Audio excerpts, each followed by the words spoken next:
নমস্কার। আজ সত্যবতীর লেখিকা জয়তী রায়ের আজ আবির্ভাব দিবস, মানে শুভ জন্মদিন। এই লেখার মাধ্যমেই তাকে আমি ছুঁয়ে থাকি। তার সাথে কোনো দিন মুখোমুখি আমার সাক্ষাৎ হয়নি। নিশ্চয়ই কোনো না কোনো দিন ঈশ্বর আমাদের দেখা করিয়ে দেবেন। যতবার আমি সত্যবতী পড়ি মনে হয় তাকে আমি ছুঁয়ে আছি অন্তর দিয়ে। সব সময় মনে হয় তাকে আমি ভীষণ ভীষণভাবে চিনি, স্পর্শ করে আছি। আজ এই শুভ দিনে ঈশ্বরের কাছে প্রার্থনা করি তিনি সুস্থ থাকুন, নিরোগ থাকুন, লেখায় থাকুন, আর অবশ্যই আমাদের মতো পাঠক পাঠিকাদের ভালোবাসায় থাকুন। ধীবর রাজার সঙ্গে পায়ে পায়ে প্রাঙ্গণের দিকে এলো সত্যবতী।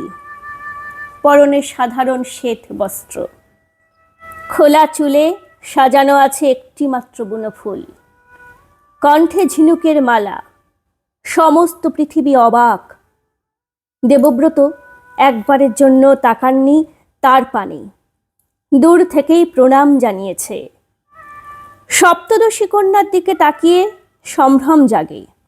ইনি জেলে কন্যা, এমন রূপ কোথাও দেখেনি সূর্য, রাজ পরিবারেরও নয়। প্রচুর উপঢৌকন নিয়ে আসা হয়েছে। এত হিরে মণি মাণিক্য কখনো দেখেনি জেলেপাড়া। ভিড় জমিয়েছে তারা। দেবব্রত নিজ হাতে গ্রামবাসীদের উদ্দেশ্যে বিলি করছিল মিষ্টান্ন আর উপহার। এত কোলাহলের মাঝে সত্যবতী চুপ করে বসেছিল। এই যুবক রাজার সন্তান। বুদ্ধি, ভদ্রতা আর সংযম খেলা করছে শরীরী বিভঙ্গে। ভিড়ের মধ্যে দাঁড়িয়ে আছে যেন সতেজ শাল ও বৃক্ষ। এমন রূপবান রাজকুমার এই প্রথম দেখল সত্যবতী। সঙ্গে যিনি এসেছেন সেই যুবক অপলক দৃষ্টিতে দেখে চলেছে তাকে। পুরুষ চক্ষু এমন চুম্বকাবিষ্ট হয়ে যায় তাকে দেখে, অথচ দেবব্রত ফিরেও দেখছে না। অনাস মধুর রাজকীয় ব্যক্তিত্বে মিশে যাচ্ছে সাধারণ মানুষের সঙ্গে। এই তো প্রকৃত রাজা। এমন নেতারই প্রয়োজন আজ। ক্ষুদ্র জ্ঞান দিয়ে বুঝতে পারে সত্যবতী, কিন্তু তার স্বার্থপর পিতা এটা কি করলেন? সে দেখে ধীবরাজ মহা আনন্দে হাত পা নেড়ে কি যেন বলছে। সত্যবতী বলল, কি বলছেন পিতা? শোন কালী, এইরকম সুযোগ জীবনে কোনোদিন আসবে না। সুযোগ? রাজ্যের ক্ষমতা অধিকারের সুযোগ। পিতা, আপনি কেন সিংহাসনচ্যুত করলেন দেবব্রতকে? ফিরিয়ে নিন শর্ত। চুপ চুপ কর কালী, আমি তোর মঙ্গলের জন্য এমন শর্ত রেখেছি। শুধু তাই নয়, আরও প্রতিজ্ঞা করতে হবে যাতে ভারত বংশে শুধু তোর নাম থাকে। পিতা, আপনি এত হিংস্র! ভুলেও গিয়েছিলাম আপনিও পুরুষ। নারী আপনার কাছেও ব্যবহারের বস্তু। ধীবরাজ কিচ্ছু শুনল না। টলতে টলতে এগিয়ে গেল সেইখানে যেখানে উৎসবে মেতে উঠেছে দেবব্রত, সূর্য, সহদেব, ধীবর পল্লীর নারী পুরুষ।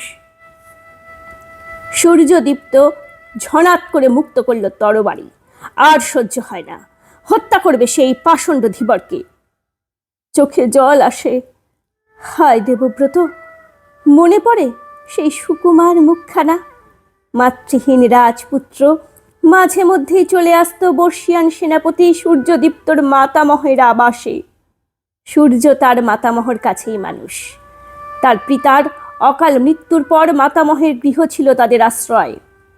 দেবব্রতের প্রতি অগাধ স্নেহ আর প্রশ্রয় ছিল সূর্যের মাতার।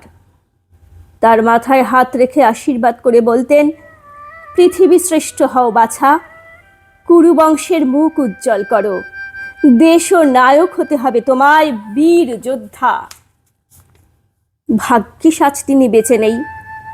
থাকলে দেবব্রতর এই দশা দেখে হাহাকার করতেন। সূর্যদীপ্ত দেখল দেবব্রত হাতের অঞ্জলি জুড়ে নিয়েছে যমুনার জল। পাতা পড়লে শব্দ শোনা যাবে এমন নিস্তব্ধ চারিদিক।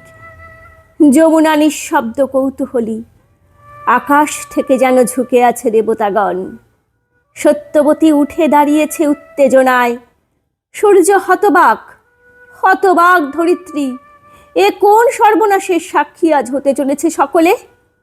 করপুটে যমুনার জল, চক্ষু দুটি সুদূর আকাশে নিবদ্ধ। কাউকে দেখছে না দেবব্রত। গোপন গভীর মন্ত্রের মতো উচ্চারণ করল। সাক্ষী রইল তিন ভুবন, সাক্ষী রইলেন দেবতাগণ। আমি গঙ্গাপুত্র দেবব্রত আজ থেকে হস্তিনাপুরের সিংহাসনের ওপর থেকে সমস্ত অধিকার ত্যাগ করলাম। সত্যবতীর গর্ভজাত পুত্রই হবে আমাদের রাজা। আমি আরও প্রতিজ্ঞা করছি, আজ থেকে ব্রহ্মচর্য পালন করব আমি। পৃথিবীর সমস্ত রমণী আমার জননী তুল্য, সন্তানহীন থাকব আমি। ভূমিকম্প হয়নি, জলোচ্ছ্বাস ঘটেনি, ক্রন্দন করেনি কেউ। নিরুত্তাপ প্রকৃতি শান্ত হয়ে গ্রহণ করল ভীষণ এই প্রতিজ্ঞার ভার।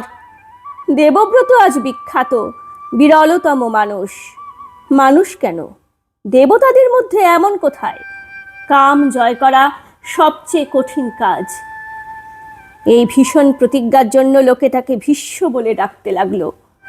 ঋষিমুনিরা বলতে লাগলেন, অসম্ভব মানসিক শক্তির অধিকারী না হলে এরকম ভীষণ প্রতিজ্ঞা করা যায় না। ভীষ্মদেব নীরব, নিশ্চল। মন এখন একাকী হতে চায়। সে বলে, খুলে যাক সমস্ত দুয়ার, ঝাঁপিয়ে পড়ুক বৃষ্টি, আরও গাঢ় হোক নীরবতা। কাল থেকে ছদ্মবেশ, কাল থেকে অচেনা ভীষ্ম গ্রাস করবে তাকে। আজ এই ক্ষণটুকু স্তব্ধ হয়ে থাক। কাল থেকে দেহরোগ থেকে, দেহরেখা থেকে ছিটকে উঠবে বেদনার বিদ্যুৎ। আর একটুখানি থাকা যাক দেবব্রত হয়ে। একদিনের মধ্যেই বয়স বেড়েছে তার। হাসি মুছে গিয়ে লেগেছে বিষণ্ণতার ছাপ। হৃদয়ের গভীরে নানান রকম উদ্বেগ কাজ করে চলেছে একযোগে। সিংহাসন ত্যাগ করেছে সে, দায়িত্ব নয়। কুরুবংশের প্রতি দায়বদ্ধতা আছে। শাসন ব্যবস্থা যেন ঠিক মতন চলে সেটা দেখতে হবে বৈকি। কিন্তু সত্যবতীর পরিবারে আইনত সে আর কেউ নয়। এখন প্রতিদিন, প্রতি রাত, প্রতি ঋতু বহন করে চলতে হবে নিজেকে। নিজের সঙ্গে নিজের লড়াই তো সব থেকে কঠিন। বাহ্যিক এই প্রশংসা, এই উচ্ছ্বাস, এই জয়ধ্বনি কাউকে বলতে পারবে না ভীষ্ম। তার ভয় করছে, ভীষণ ভয়। একটা জন্ম মুছে দিয়ে নতুন জন্মের দিকে যাত্রা। দেবব্রত হারিয়ে যাবে, হারিয়ে যাবে যৌবন, হারিয়ে যাবে প্রতিদিনের টুকরো স্বপ্ন অবলম্বন করে বেঁচে ওঠা। ধীবরপল্লীতে আজ এসেছিল হস্তিনাপুরের যুবরাজ হিসেবে, ফিরে যাবে মহারানীর রক্ষক হয়ে। এই তবে নিয়তি, ভাগ্য। চিন্তার জাল ছিন্ন করে বেজে ওঠে সূর্যদীপ্ত আহ্বান। ভীষ্মদেব, রথ প্রস্তুত। বুকের মধ্যে হাহাকার করে উঠল ভীষ্মদেব। সূর্য কেন দেবব্রত বলছে না আমায়? সে তো আপনজন। সেখানেও ভীষ্মদেব। হে নিয়তি, এ কি নিষ্ঠুর পরিহাস! তবে তাই হোক, দেবব্রত তলিয়ে যাক কালের গভীরে। হে জন্ম, ছিন্ন হোক সব পরিচিতি। প্রস্তুত স্বর্ণরথের দিকে এগিয়ে গেলেন সকলে। চারিদিকে দিয়ে উঠল জয়ধ্বনি। জয় মহামতি ভীষ্মের জয়, জয় মহারানী সত্যবতীর জয়, জয় মহামতি ভীষ্মের জয়, জয় মহারানী সত্যবতীর জয়। মহা সমারোহে বিবাহ সম্পন্ন হয়ে গেল। কোথাও এতটুকু ত্রুটি নেই। জনগণ ধন্য ধন্য করতে লাগলো। আবার কানাকানিও চলল সমানে। রাজা কুরু ছিলেন পুণ্যবান নৃপতি। তার অসীম তপস্যার ফলে চন্দ্রবংশ সাফল্যের শিখরে পৌঁছে গিয়েছে। আজ এক অতি তুচ্ছ কারণে মহান চন্দ্রবংশের নাম ডুবতে বসেছে। নগর জুড়ে জল্পনা কল্পনার শেষ নেই। শিক্ষিত নাগরিক কুলপতি তো বটেই, সাধারণ প্রজাদের মধ্যে ফিস ফিস গুজগুজের শেষ নেই।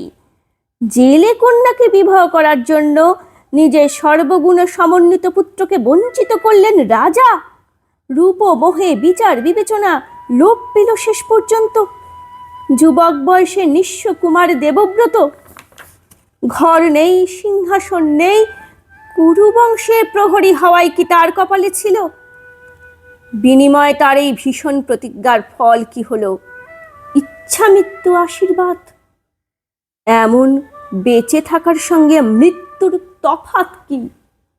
ধিক ধিক রাজা শান্তনু, নিজের স্বার্থের যুপকাষ্ঠে বলি দিলেন সকলের প্রিয় যুবরাজ দেবব্রতকে। ধিক রাজা, ধিক। আজ এটুকুই, আবার আসবো খুব তাড়াতাড়ি।